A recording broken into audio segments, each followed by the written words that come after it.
Garuda Express, an international courier service. ప్రేమించిన వ్యక్తి దూరమైనా వేరొకరితో వివాహానికి అంగీకరించిన ఆ బాధను మాటల్లో వర్ణించలేం. అయితే ప్రస్తుత కాలంలో ఇవన్నీ సహజం. మహాభారతంలో కర్ణుడికి కూడా ఇలాంటి పరిస్థితే ఎదురైంది. తన విఫల ప్రేమను కర్ణుడు జీవితాంతం మర్చిపోలేకపోయాడు. ఈ వీరుడు ప్రేమించిన స్త్రీ ఓ సామాన్యురాలు కాదు, మహాభారత యుద్ధానికి పరోక్షంగా కారణమైన ద్రౌపది.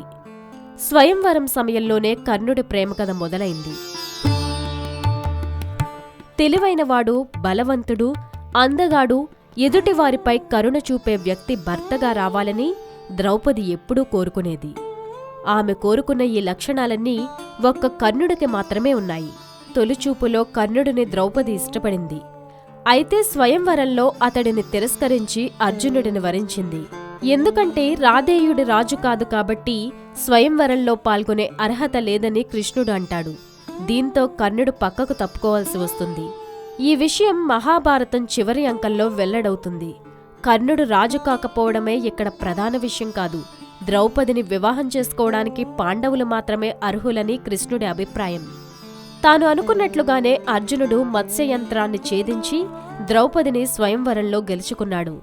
దీంతో కర్ణుడు అవమాన భారంతో కుమిలిపోయాడు.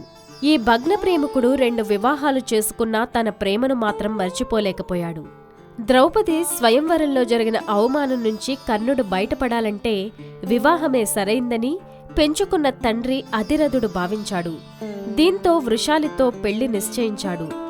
ఆమెతో పాటు దుర్యోధనుడి భార్య భానుమతి స్నేహితురాలు సుప్రియను కూడా పెళ్లాడినా ద్రౌపదిని మాత్రం కర్ణుడు మర్చిపోలేక వైవాహిక జీవితాన్ని ఆస్వాదించలేకపోయాడు.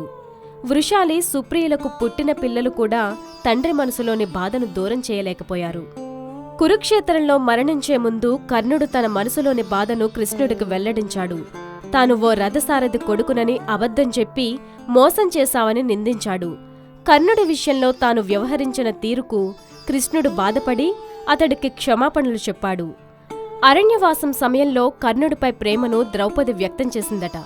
తనకు కర్ణుడు 6వ భర్తగా కావాలని కృష్ణుడి చెవిలో చెప్పిందని కొందరు పేర్కొంటారు.